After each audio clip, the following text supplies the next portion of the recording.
Hi everyone, it's Simone Bryant, your Miss Black North Carolina USA 2026 here, and I am so overjoyed to be joined with Dr. Richalle Sullivan, who is an OBGYN at Duke Health. She also is a professor with Duke University, and we are just so grateful to have her with us today. If you will just take a few moments to introduce yourself and tell us a little bit more about your career thus far. Well, thank you so much, Simone, for the invitation. I'm overjoyed to be here with you today and discuss maternal health, mortality, and just overall women's health in this country. So I'm originally from Brooklyn, New York. We came down to the Raleigh, North Carolina area when I was in grade school, so I certainly consider North Carolina to be my home. I attended undergraduate training at Washington University in St. Louis and then went to medical school at East Carolina University. I did my residency at the University of Louisville in Louisville, Kentucky for OBGYN, and I've been in practice back in Durham since 2020. So I'm with the Harrison Smith group with, as you said, in the Duke Health system, and I'm a practice generalist. So that means I practice obstetrics as well as gynecologic care, so full spectrum women's health. And I love it. So yeah, happy to be here today. Wow, that is amazing. We really are going to be getting some essential information. And I'm so glad that we're getting it from someone with such a background as yours. So, if without further ado, let's hop right into it. Yeah, that sounds good. Let's do it. You all commented questions on my social media, and I did use the questions that you guys gave me. So we are having a real conversation here today, with real questions from real people about real issues that need to be Mm. addressed. So Hmm. the first question is, when we talk about maternal health disparities, especially for Black women, many people hear the statistics but don't always understand the experiences behind them. From Hmm. your perspective as an OBGYN, what are some of the biggest factors contributing to Black women feeling unheard, having their pain dismissed, or not receiving the care they deserve? Right. No, I think that's an excellent question to start with. So we do know that unfortunately in this country, Black women have a four times higher rate of maternal mortality when it comes to their birth experiences. So although the statistic is, of course, staggering, I'm glad that now in the last few years we've been talking about it more and attempting to make systemic changes within our own practices and hospital systems to try to combat some of these discrepancies in women's health and maternal mortality as well as morbidity. I think one of the main factors or one of the contributing factors that we can acknowledge really is the impact of implicit bias. So unfortunately, as people, right, we all have implicit biases that we may not recognize that we subconsciously do. And the data supports that Black women sometimes may actually be not heard, or their physicians may not listen to them, or may dismiss their symptoms or their concerns. And as a result, diagnoses may be missed, or there may be a delay in diagnosing someone's medical conditions, even when the patient is advocating for herself and explaining her symptoms or her family members are doing the same. So that's why I think it's so important that we are doing training as physicians and healthcare providers to try to recognize these implicit biases and take actions and steps to try to combat them. It's interesting. There was some studies that showed that a lot of OBGYNs recognize the fact that, systemic racism is real, implicit biases are real, but then a lot of folks do not actually recognize that they themselves may actually carry some of these implicit biases. So I Mm. think it's important that we take ownership of these things because we all have biases, no matter where we come from in our background, but it's really impactful when it can impact someone's health negatively. Absolutely. Wow. Thank you so much for that response and just sharing your knowledge on that. Definitely, implicit bias is something that we all have. And so, being able to have a health provider that really shares that common things that we have is really important as Right, well. right. Which brings me to my next question. Many women have shared that they feel they are taken more seriously when their healthcare provider shares similar identities or experiences. Are Hmm. there studies, and you touched on this a bit, but are there specific studies that show a connection between patient-provider similarities, such as race or gender, and better communication, trust, or health outcomes? Or is it building trust more complex than shared identity? Right. So I think to answer the second part of the question, yes, I think building trust is more complex than just having a shared background and ethnicity, but I can touch on that a little bit later. But yeah, we do actually have some studies and data that does show that when patients have providers or physicians who share their same ethnic and or racial backgrounds, they do tend to have better outcomes when it comes to certain measures. So we know, for instance, there's a lower risk of infant mortality when patients have providers who look like them or share their same experiences and backgrounds when in regards to race and ethnicity. Lower risk of actually hospital mortalities when their provider looks like them. In regards to building trust and communication, there are some studies that show when patients have providers who share their same backgrounds, they actually feel like they have more trust in that provider. The communication experience tends to be better. They feel like they're being heard more. And there was actually a study that showed that there were, when patients and the provider had the same background, the provider actually spent an extra 2.5 minutes in the room with the patient, Wow. which may not seem like that much, but when you have a 20-minute or 15-minute appointment, an extra 2 minutes can really give a lot of information in regards to answering additional questions or discussing other topics or even just getting to know the person a little bit better. So we certainly know that when you have someone who looks like you, number one, the patient feels more trusted, they feel safer, and that in turn can typically lead to better outcomes, especially if you trust the person who's giving you medical advice. You are more likely maybe to follow those recommendations versus someone who may look a little bit different.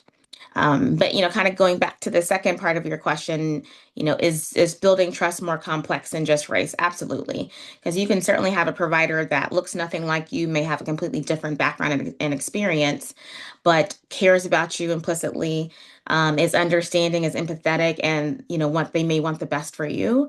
So I think we'll probably touch on this a little bit later on with our discussion today. But it's important to try to find that provider who you can share those experiences with or build those experiences with so you can have the best healthcare outcome for yourself. Absolutely. I think building that trust is so essential. And like you said, even if it is just 2 minutes, those additional questions that could be answered, just that Right. additional relationship building, it does make all the world of difference. Absolutely. Yeah, so with that being said, and that component being so important, what would you say for when women are searching for an OBGYN or a healthcare provider? What are some practical ways women can look for someone who will provide Mhm. respectful, patient-centered care and help reduce the likelihood of experiencing bias? Right. I think one thing, I think something that is maybe easier to do is ask around, right? So if your mom has an OBGYN or a PCP who she trusts and has had a good relationship with, I think that's someone to ask, or your friends, your coworkers, your neighbors. Because sometimes people say a good doctor is hard to find.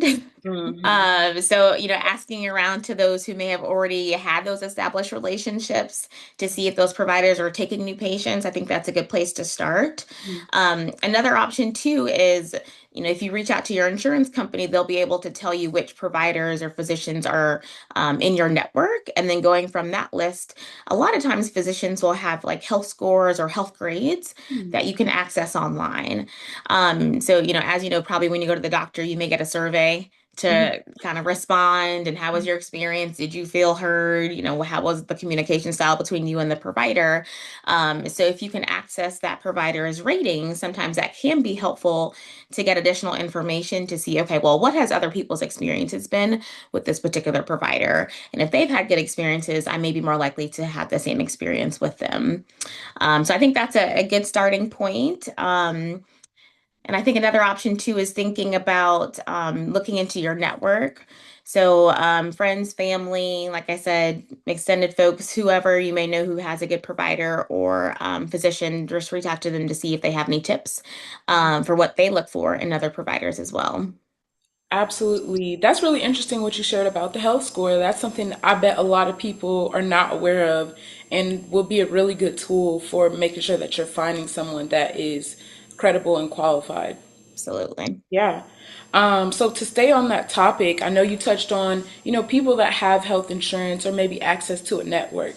But for those who may live in a smaller or more rural community that may not have access to providers who share their Mhm. background or experiences, or even those resources, what strategies can help them advocate for themselves and still receive high quality care?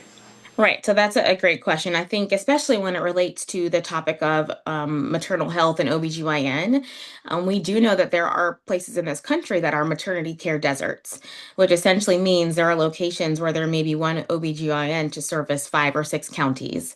So it can be very challenging for women in those more rural areas to access care quickly, especially in a timely fashion when it comes to an obstetric emergency.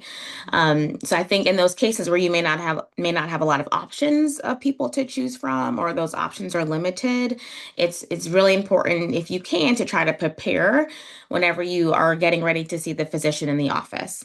So if you have certain questions or concerns, ideally you want to start to write those things down before you see the provider, so that way when you do have your appointment, you'll be able to access those things. Because I know sometimes it can be probably a little bit overwhelming. You're thinking about all these things that have been happening over the past 6 months. And you're like, what am I trying to remember to say today at the appointment? So if you have your list of things to access, that can be helpful to kind of jog your memory. So that way you can, report that information to the provider. And I'd say specifically for the question about advocating for yourself, it's also fair to kind of call a thing a thing. So if you feel like the provider is not listening to you, or you feel like you're getting some pushback, it is okay to verbalize those things. It is your right as a patient to advocate for yourself, and to really be honest with your provider if you feel like the care that you're receiving is subpar. And it's our responsibility as physicians and providers to hear you and adjust the way we're counseling you, or take a step back and say, now what am I not, what's not clicking? So that way the relationship can improve whenever you're in those situations. So I'd say just, don't be afraid to say no, to ask questions, so you really have a greater understanding of what's happening between you and your provider. Wow, that's really powerful. I think especially us as Black women, sometimes we can be afraid to speak Right, for ourselves, afraid because of whatever the stereotypes are that are out there about us being aggressive or the angry Black woman. But when it comes to right. our health, it is important for us to speak up and it's essential for us to get the proper care that we need. So thank you so much again for even highlighting and touching on that as well. Absolutely. Going to transition a little bit into talking about the role of partners and families. Mm, A lot of hmm. times, a lot of conversations around maternal health focus on the mother, but support systems play a huge role. You already touched on this a little bit when speaking on being able to contact your network to possibly get recommendations for providers. So, what Hmm. can partners, family members, and loved ones do before, during, and after childbirth to help protect and advocate for Black mothers? Right. So I think this goes back to preparation before your appointment when we're talking about the prenatal care experience. So a lot of times these can be short appointments, especially if there's weeks between your appointments, especially in those early few months of the pregnancy. So if you're able to maybe have your partner or a family member or friend come with you to your appointment, because sometimes you may forget to tell the doctor, okay, well, last week I had this episode and I'm concerned about it. Maybe my partner or friend or mom can help me remember to bring that up to my provider, or even just have them as a note taker. Sometimes you're in the appointment, the doctor's telling you all this stuff, and you're like trying to remember everything, and you can't remember it all, or you Mhm. may remember it in that moment, but then the next week it may completely be outside of your memory. So if you can have maybe your partner write things down, be a note taker, so that way next week or the week after you can access that information, if you have additional questions or concerns that maybe you forgot about when you saw that provider initially.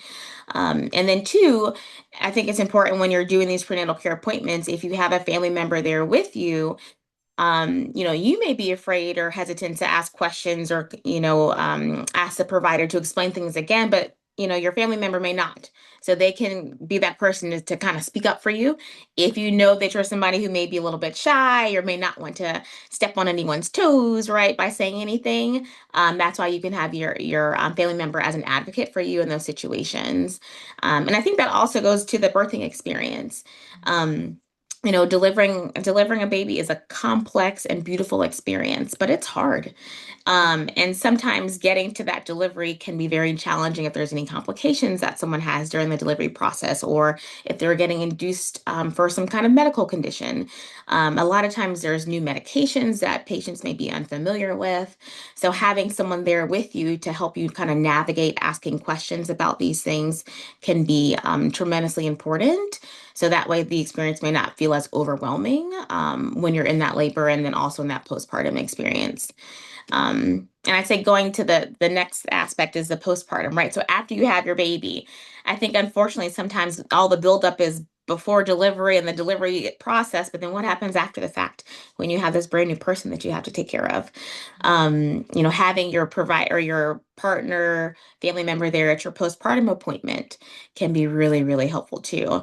Because sometimes it can be overwhelming to think about what just happened over the past 4 weeks or 6 weeks between when I had my baby and in my appointment now that I need to address, or what questions do I have moving forward. So, just having that person there with you by your side can be helpful to navigate those processes. Absolutely. I never even thought about like having someone be a note taker. That is such Yeah. a good idea because like you said, there are so many things that are said in these doctor's appointments and they usually do give you, some sort of notes or Right. whatever, but Summary or yeah, but just have your own notes where you can go back and have a question mark or be like, okay, wait a minute. That's just a really, really great idea, really good insight. perfect. My next question is about building trust with patients. And so this is going to Mm. be a really great one for you. But for patients who come into healthcare settings and they're feeling anxious or hesitant or carrying negative experiences from the past, Hmm. how do you as a provider work to build trust and create space where they feel safe being open and honest? Yeah, so no, I think that's a great question because, as a physician, I think building trust and open communication is one of the most important pillars of what we do. Because without trust, without open communication, I don't think you can really have a positive experience with a patient. Patient-provider experience is a relationship, just like you have a relationship with your partner, with your parents. If you don't have trust and communication, do you really have anything? So I think building that from the beginning is so important. So especially if it's like a new patient that I'm seeing, if she comes in with certain concerns or problems that she wants to address, I always try to ask, number one, what are your goals? And how can I try to help meet you where you want to be met to meet these goals? And sometimes I can't do all things for everyone, right? Every single time, but if we can pinpoint maybe the top two concerns that you have for the day, and what are your goals or what are you trying to improve in regards to those symptoms or concerns? I think trying to figure that out from the beginning and having that open conversation at the beginning of the appointment can really help to set the stage for how we can try to work together to meet those goals. I think it's very important as a physician to try to have shared decision making with patients. So we hear that a lot in medicine as providers, as the importance of shared decision making. But what does that really mean? So I think it's important, for patients if they have a question or concern, to really what I say is like ask kind of three questions about it. So number one, what are my options for treatment? Number two, what are the potential risks or and benefits of all these treatment options? And number three, how likely are these things to happen to me? And so I really try to make sure we, address pros and cons and have really transparent conversations about the options for treatment with my patients so that way they really feel like they are informed, they know all the options. Whether they are more inclined to take an option or not for treatment is up to them, but at least we've discussed everything so they feel confident in the decision that they're making in the appointment. I think is another thing that I really try to do is not force someone to make a decision right then and there. Right. Especially if it's the first time we're talking about a new topic and I've went through 5 or 6 treatment options. You may not know in the span of 10 minutes what you want to do, and Yeah. that's okay. Like, it can always provide a different additional information, give you extra pamphlets, a summary of what we talked about, and you can always come back to discuss that in more detail or reach out to me on your My Chart message if you decide, okay, Dr. Sullivan, I want to do treatment option A. So I think just giving someone space to take the time out outside of that, which can be a little bit intimidating office appointment to think about what they want to do for the treatment for their concern or medical condition is also really helpful too. So I think, opening up space, building trust, finding out about the patient, like, where are you from? What do you do for a living? Do you have any kids? Do you have a partner? Just, seeing the patient as more than just fibroids or pelvic pain. Like, who is she? And what does she want to improve in her life is really what I try to do to help make it a safe space for my patients.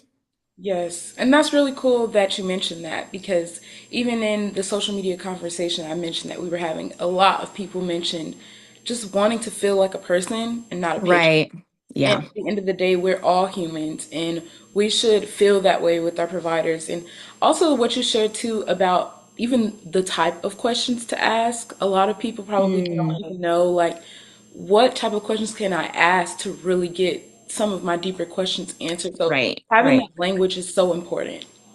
Absolutely. All right, so we're going to move into our last few questions. Hmm. Um, the next question is, what is something many people don't know about gynecological care, their bodies, or advocating for themselves that you wish more women understood? Right. So I think, unfortunately, especially as Black women, we tend to suffer in silence when I don't think we have to. And Mm, I think this, goes back to historically, a lot of times we don't talk about certain things or we brush things under the rug, and that kind of can get passed down generation after generation. So specifically, I think abnormal periods. So a lot of times I meet women and they say they have to take off of work because their periods are so heavy or so painful or they can't function, they can't go to school, right? That is not a normal period. And there are so many folks who don't realize that is not normal because maybe their mom had the same thing or their grandmother had the same thing. So they just think, well, this is what happens in our family. This is how our periods are. mm, So I think, if you ever are having to, if you can't function right during your period, that's a signal that this is not normal. I need to seek care. We need to figure out what's going on. Because so often I think that can get dismissed and kind of brushed under the rug. I think too, a misconception is not, I'd say not all birth control is bad. I think with the landscape of social media, there's a lot of negative things that are out there about birth control. And, birth control, I think it saves lives.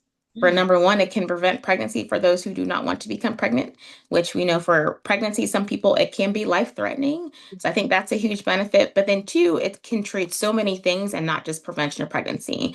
So it can treat heavy periods and painful periods, endometriosis, PCOS or PMOS. So, and not all birth control causes weight gain. I think I hear that every mm. single day. And it's one of those things that I will try to fight to make sure everyone knows, like, not all birth control is created equal. Some birth control options, yes, can cause weight gain, but not everything does. So I just don't want folks to be so hesitant or fearful to use certain forms of birth control or medical management options for their periods because of what they may hear or even discuss with their friends without talking to a provider, really getting an evidence-based evaluation and discussion of the risk and benefits of some of those medications. I think the last thing is probably the perimenopause and menopause discussion. So I think over the last couple years, it has come to the forefront talking about treatment options for perimenopause, which I think is excellent. Because this goes back to what I was saying before about, I think, generation after generation. Oh, we just didn't talk about what happened when you went through the change. Or women thought they didn't really have treatment options for debilitating hot flashes and night sweats and these mood changes. So I think it's so important now that we're talking about these things and recognizing that there are options for treatment. Like, you don't have to suffer, is what I always say. Life is already stressful and hard. If we can talk about options for treatment that are hormonal or even non-hormonal to make life a little bit better as you're going through these perimenopausal changes, I think it's an excellent topic to address and not be afraid to talk to your doctor about it. And if you feel like you're not being heard, it's okay to move on. Like you can find a new provider. I always say, and there's some patients who come to me, they're a new patient, they'll say, you know what, I'm here to interview you, essentially. Like I'm here to kind of shop around for my new doctor, and I don't take offense to that. If you have that conversation with a new doctor and they take offense, I think that's a sign to move on to somebody else, right? Because as we were talking about before, like, having a provider patient experience really is a relationship, and hopefully it'll be one that lasts for an extended period of time. So you want to find your right person who you feel like you can have open and honest conversations with, who you feel like they listen to you, you trust them. So it is okay to kind of interview people until you find that right fit when it comes to you. Absolutely. Wow, that was such good information. You even illuminated some things for me about birth control because I know I have some of my own fears surrounding that. So thank Yeah, you for yeah. sharing that as well. You did mention PCOS, and that's what the next question is about. Hmm. PCOS is something that many Black women experience, but many feel they don't have enough information about managing it. What are some Hmm. important things women with PCOS should know about treatment options, lifestyle management, and advocating for their health? Right. I think this is a great question. And before I kind of dive into the answer, there is a new terminology for PCOS that recently has been introduced in just in the last like month or two. Okay. So the new terminology is now PMOS, and so that stands for polyendocrine metabolic ovarian syndrome. And essentially, the nomenclature has changed because we know now how important it is in regards to PCOS or PMOS, the impact of hormonal changes as it relates to the condition. So it's not necessarily a disease or condition of the ovaries and cysts on the ovaries, but really is a full body experience when it comes to hormone changes and endocrine changes that impact patients' periods, insulin sensitivity, and things like that. So we're still in the process of kind of changing that name in practice. But if you see that new nomenclature, that's what we're calling it now. So it's PMOS. But in regards to, options for treatment, so I think it's important to kind of discuss what is PCOS or what is PMOS. So it's a condition essentially where there is hormonal imbalances that sometimes can alter periods for some patients.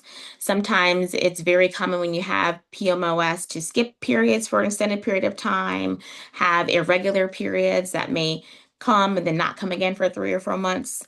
Or sometimes when it does come back, it can be very heavy or last for a prolonged period of time.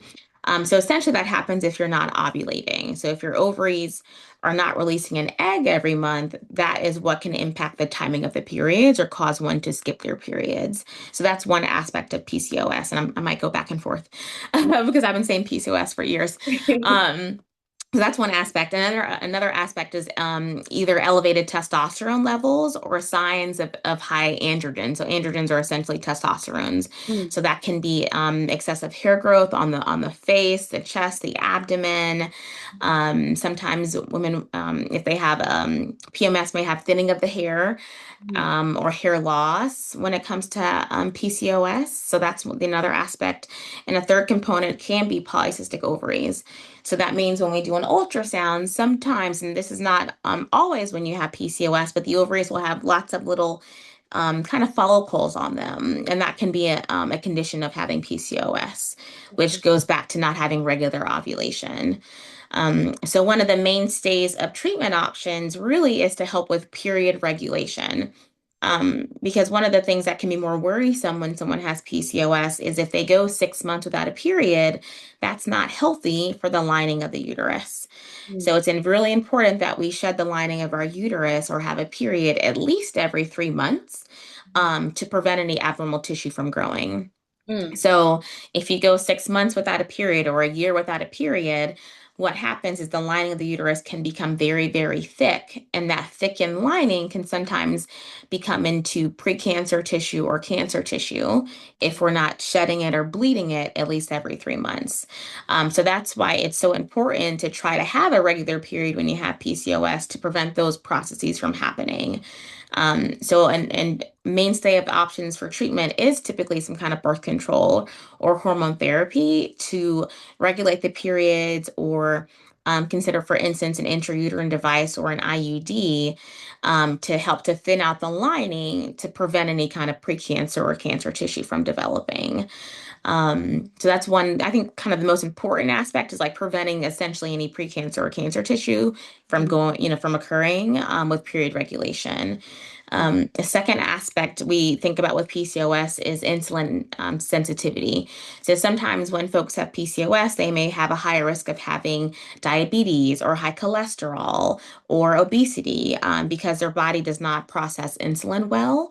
So that means, if you have poor insulin control, let's say you eat a donut, typically in someone who has better control of their blood sugar, their body will release insulin to help manage their blood sugar levels.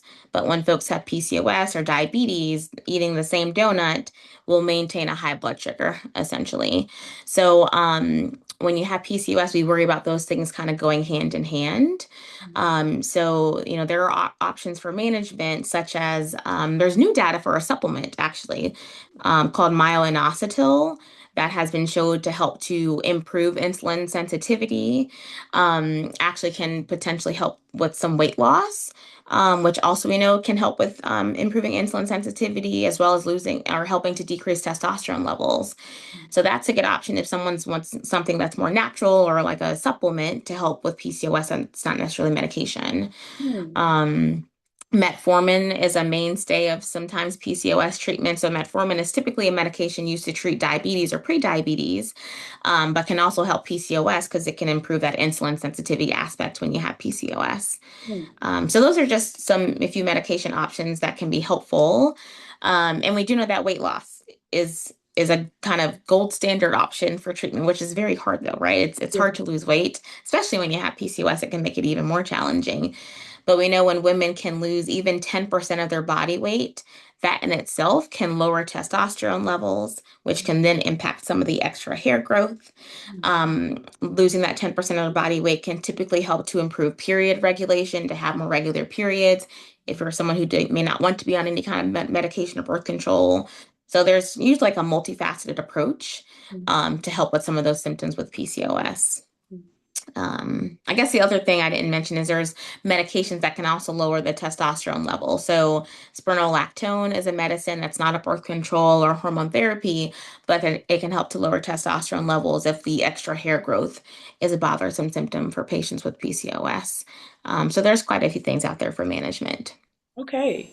Wow. Thank you for sharing both the medicine and then supplements as well. Because we got a lot of comments of people asking for both, like going to doctors Mm-hmm. and not really ever getting like that whole like different forms of treatment. A lot of Right. people were wanting to hear answers of both. So thank you so much for sharing that without even me asking. Okay, good. I think just shows like how much of a full like care doctor you are. So thank you for Oh, I sharing that. appreciate that. All right, last two questions. Mm-hmm. The next question is the phrase listen to your body is often said, but many women don't always know what that means. What Mm. symptoms or concerns should women never ignore or feel embarrassed bringing up to their provider? Right. So I think I kind of touched on this before, but Hmm. one aspect for sure I'd say is the debilitating periods. Like that is nothing that needs to be ignored. Like I said, if you can't go to work, you can't go to school because your periods are that heavy or painful, that's a reason that you need to be seen.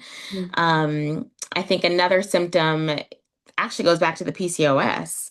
So going a whole year without a period, especially and I'll put a little caveat by it. If you're on birth control, it's okay not to have a period if you're on hormonal birth control. Because some birth control methods will, as a side effect, will cause you to not have a period or you'll skip a period. So for instance, the Mirena IUD is a very common birth control option that we use to treat heavy periods, also pregnancy prevention. And 20% of women with a Mirena IUD don't have a period. So, that's a normal common side effect of certain birth control methods. But if you're not on any kind of hormonal birth control and you're going a year without a period, that is for sure not normal. That's the reason that you need to be seen because we do worry about Sometimes hormonal imbalances, so abnormal thyroid function levels, elevated hormones called prolactin can cause you to go months without a period. And sometimes women can even go into menopause very early, and Mm, that can cause them to stop having periods or to skip their period. So I'd say that's certainly a warning sign that maybe something isn't right. Because mm, we think about like, vital signs as markers of our overall health. So of course we always check our blood pressure. We mhm, want to make sure our heart rate is normal, but your periods are another vital sign that shows me how well is your body functioning overall.